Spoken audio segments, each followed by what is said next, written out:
Rider Pride! Hello everybody out there in Rider Nation. How's everybody doing today after a loss to them Winnipeg Blue Bombers? Got the black hat on today. Wear the black one when they lose and wear my green ones when they win. Actually, I could be wearing half green, half black. That's the way I feel about the game. There's a lot of positives came out of that game. One of them for me is Harris surprised me how good he can play. I wasn't a real big fan of Harris paying them the big bucks that they did, but he earned every cent of it yesterday. You know, he kept us in the game for the one half, and about 5 minutes into the third quarter, he's willing to take a hit to make a pass, which we didn't have one like that last year, that's for sure. Not too often you have a game where you have over 400 yards passing, 3 touchdown passes to 1 receiver, MLS. You know, usually those are victories. Not yesterday. The Bombers just took over after about 5 or 6 minutes into the third quarter. Their offensive defensive lines just took over the game. There's no other way to put it. Harris managed to stay out of trouble. I think he got sacked about 2 times or 3, but in general he made some Houdini escapes and took off a couple times. One time I thought he should have took off, but he didn't.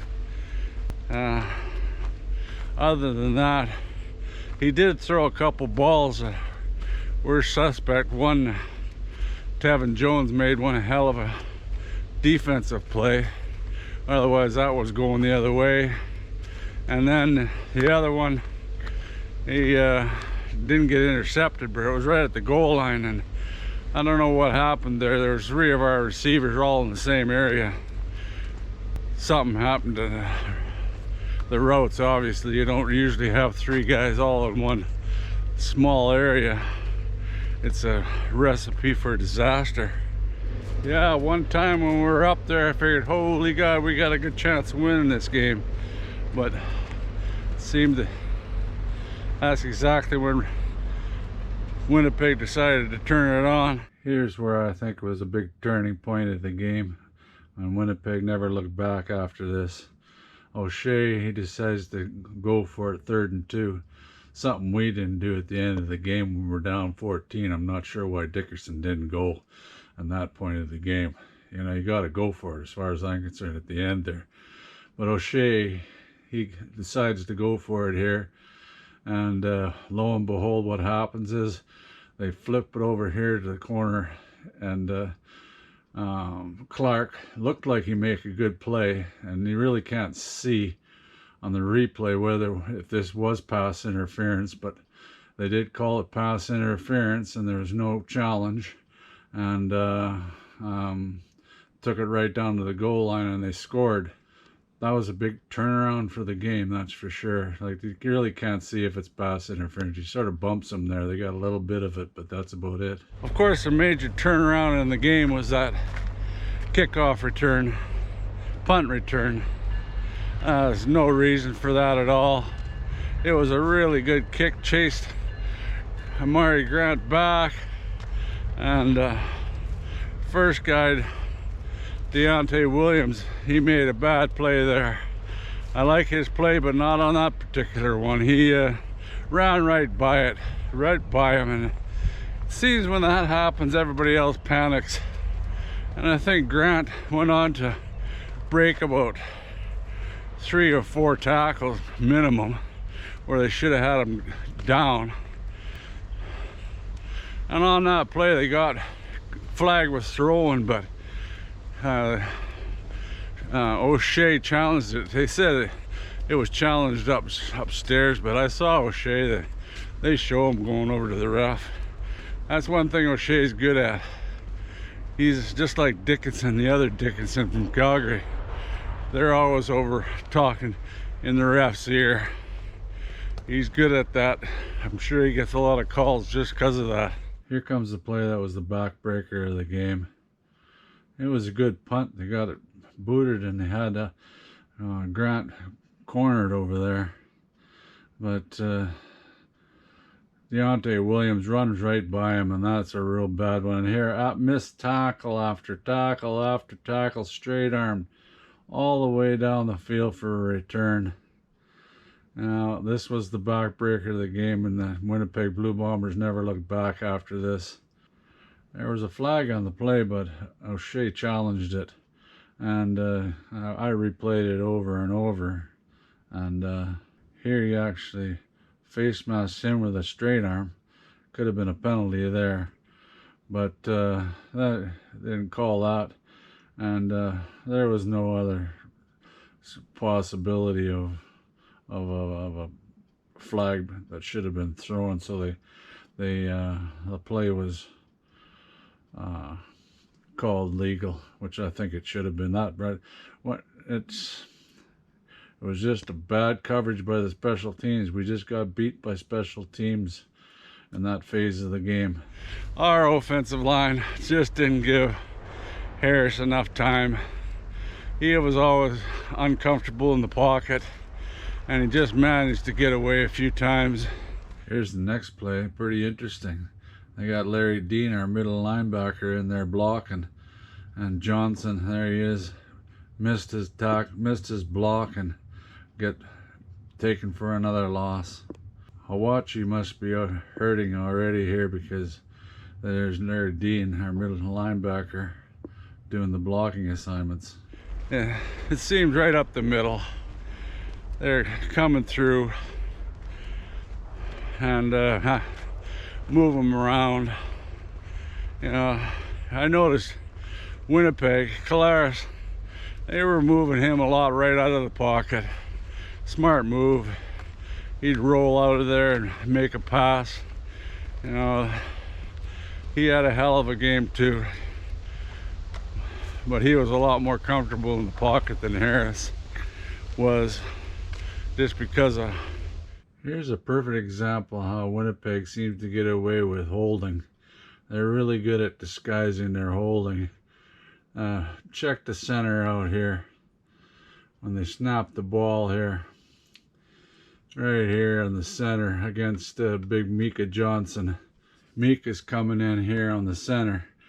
That's okay there, but now he's grabbed him by the shoulder pad. Look, he pulls right on his jersey. Now he hooks onto the other side of his jersey, and literally takes him right to the ground. Look at that one. It's right underneath his shoulder pads, and he tackles him right to the ground, and Calaris gets away and makes the play.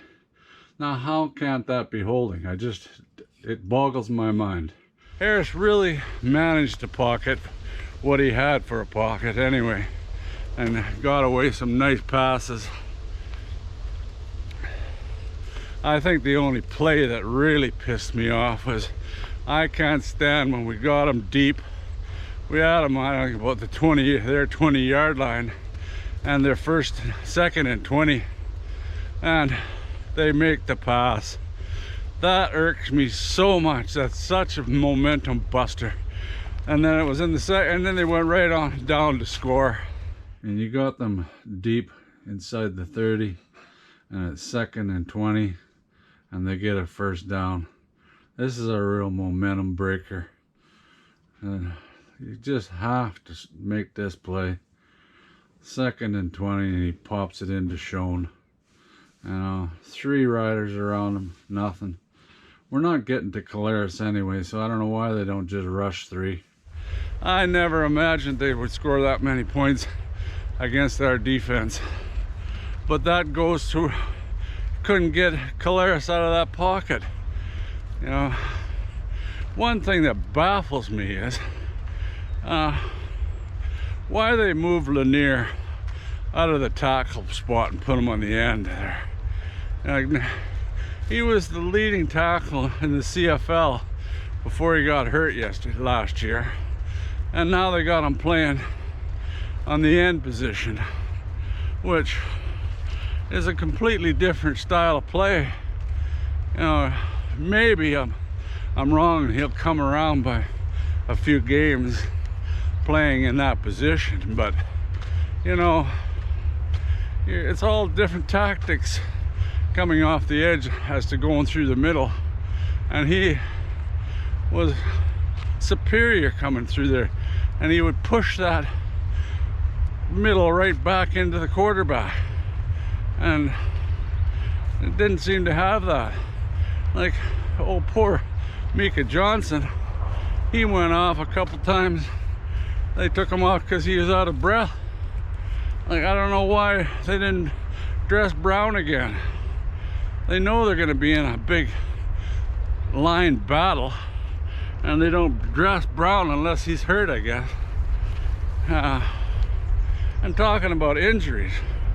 Like, Jesus, how come we get so many injuries? And like Bombers, they got Jeff Coat out. That was it. You know, and during the game, we lost Dulkey.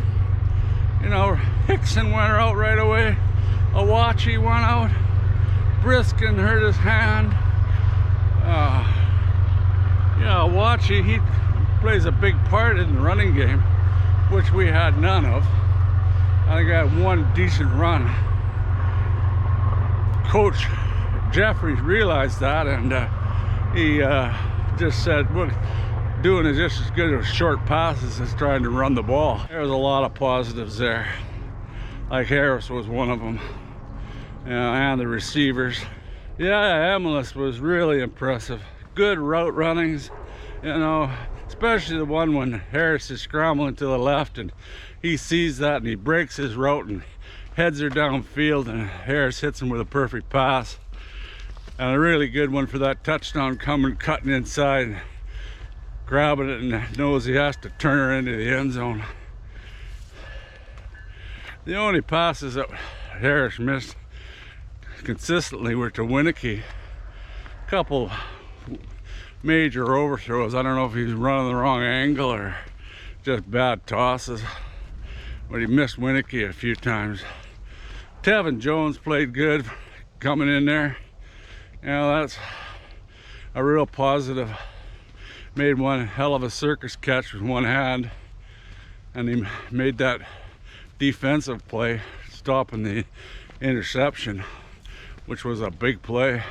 Yeah, it's a loss, but like I said in my pregame, we're gonna learn a lot, and I learned a lot about Harris. If he can continue playing that way, we got a good chance. We just have to improve that O-line somehow and get some pressure inside on the defensive line. You know, they're might have to look at moving Lanier back in the middle there. Find somebody to come around the end. Use Cox out there, you know, because we need more pressure to push those quarterbacks out of the middle there. You know, teams are going to know that. Learned a lot that game. Got an L out of it, but I think what I've seen out of Calgary so far, we're going into Calgary next weekend. I think we should be able to handle them quite easily. They don't seem to be firing on all cylinders, and it's a good time to take them down. And as far as tonight's game against Edmonton, BC, you know, I'm favoring Edmonton to win that game. How they played against us on defense, and Adams, he's a 50-50 quarterback, and if they can get Cornelius to play up to standard, I think they can take this game. I really do. Hope everybody enjoys the rest of their day. Please like and subscribe. It really helps me out. I'm sure there'll be something happening this week, and we'll see who is injured and who's going to be out next game. Like, we took a lot of lumps. Even Milligan, I seen him shaking, and limping and wincing.